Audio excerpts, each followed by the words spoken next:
Hallo und herzlich willkommen auf meinem Kanal Ingas Color Art. Die letzten 3 Videos habe ich euch als Rakeltechnik-Videos gezeigt, die einen Rost- und Patina-Effekt hatten, und diese Farben waren relativ gedämpft.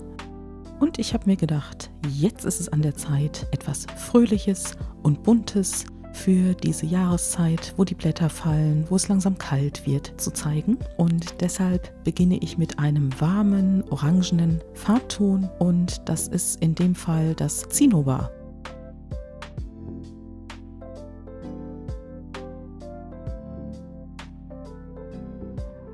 Ich habe mir extra für dieses Bild noch ein neues Werkzeug gekauft, und das ist eine Glättekelle, die größer ist als meine Leinwand. Meine Leinwand ist heute quadratisch und hat 40 x 40 cm, und ich sehe, dass ich bei der Aufnahme das Rakelwerkzeug sozusagen gar nicht komplett auf die Bildoberfläche bekommen habe. Aber das macht nichts, gleich gibt es eine Übersicht, wo man das etwas besser sieht. Und wie gehabt trage ich zunächst einmal eine Farbe komplett auf das Rakelwerkzeug auf. Hier habe ich mich für die Komplementärfarbe zu Orange entschieden. Das ist ein Blau, und auf meinem Bild ist es das Primär Cyan, also die Grundfarbe.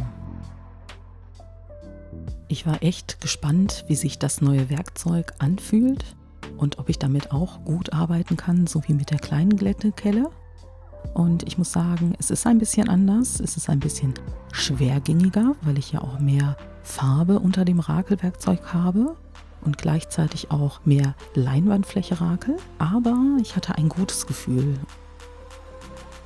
und ich habe mich weiterhin für fröhliche Farben entschieden, und danach hatte ich so den Eindruck von Meeresgrün, und was liegt da näher, als einfach das Reflexgrün über dieses wunderbare Blau und das Orange zu geben.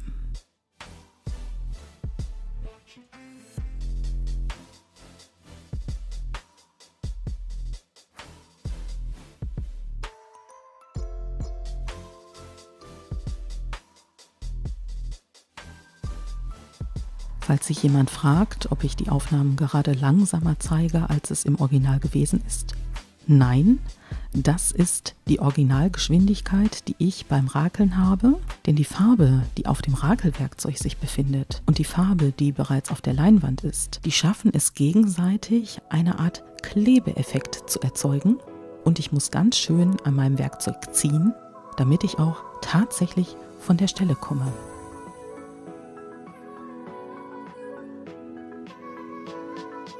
Und das ist das Schöne an dieser Art von Malerei.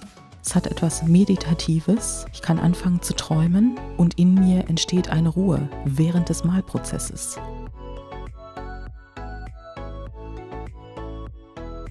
Als ich das Azugelb dunkel auftragen möchte, verwende ich wieder meine kleine Glättekelle, denn es ist an der Zeit, ein paar Details auf dieses wunderbare Bild aufzutragen. Und wenn ich mir die Farben so angucke, dann habe ich so das Gefühl von Urlaub, Sommer, Hawaii. Vielleicht bin ich auch in der Südsee, also ganz anders als die letzten Rakelbilder, die auch etwas für sich haben. Also ich habe das mit dem Rost und mit dem Patina-Effekt tatsächlich geliebt, und ich liebe es auch immer noch. Aber dieses Bild hier, das zeigt etwas ganz anderes und drückt eine ganz andere Stimmung aus, die ich ganz wunderbar finde.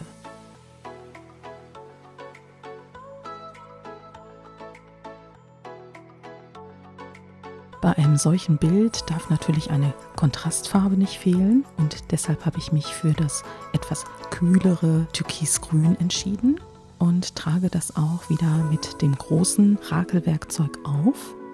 Am Anfang trägt sich die Farbe quasi opak auf, also deckend. Aber man kann schon im Bereich sehen, wo das Chinacridon rosa gewesen ist, dass dort jetzt eine Mischfarbe auftritt, und zwar so Schlieren in einem lila Ton.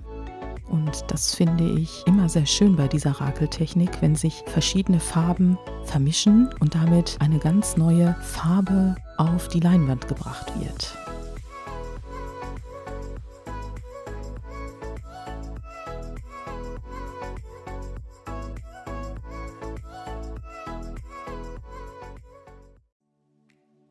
Als ich zum Perlblau gegriffen habe, wusste ich schon, das wird vermutungsweise die letzte Farbschicht für dieses Bild sein. Und ich wollte Akzente setzen und habe deshalb nochmal zu der kleinen Glättekelle gegriffen. Und während ich also diese erste Bahn gerakelt habe, hat sich das Gefühl für dieses Bild so ergeben, dass ich jetzt vorsichtig sein muss, aufpassen muss, was ich als nächstes tue. Und dann war ich mir sehr sicher, also es fehlt nicht mehr viel. Ich werde jetzt gleich nochmal eine Bahn im oberen Bereich des Bildes rakeln. Und danach habe ich mir das Bild nochmal ganz genau angeguckt und überlegt, wo fehlt noch etwas? Was braucht dieses Bild noch, um fertig zu sein? Und dann bin ich auf eine Idee gekommen, das seht ihr jetzt hier in diesem Bild.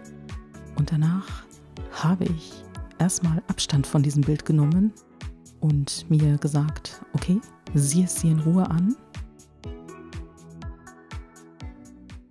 Dann gibt es jetzt erstmal die Kameraüberfahrt über das noch nasse Bild. Und dann fühlte ich mich so erinnert an die Rost- und Patina-Bilder und diese Scratches, also diese Kratzer, die ich da reingemacht habe. Und dieses fröhliche Bild sah fast perfekt aus. Also es ist mit Sicherheit nicht perfekt in dem Sinne. Und deshalb habe ich mir noch ein klitzekleines Detail am Ende einfallen lassen. Vielleicht sagt der eine oder andere jetzt, oh je, das schöne Bild. Aber ich habe es tatsächlich gemacht. Und wenn man gleich die Kamerafahrt über das trockene Bild sieht, denke ich, wisst ihr, was ich damit meine.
Ich danke dir fürs Zusehen, ich danke dir fürs Zuhören. Ich freue mich über ein Like von dir. Ich freue mich über konstruktive Kritik in den Kommentaren, selbstverständlich auch über Lob. Und ich wünsche dir noch einen schönen Tag.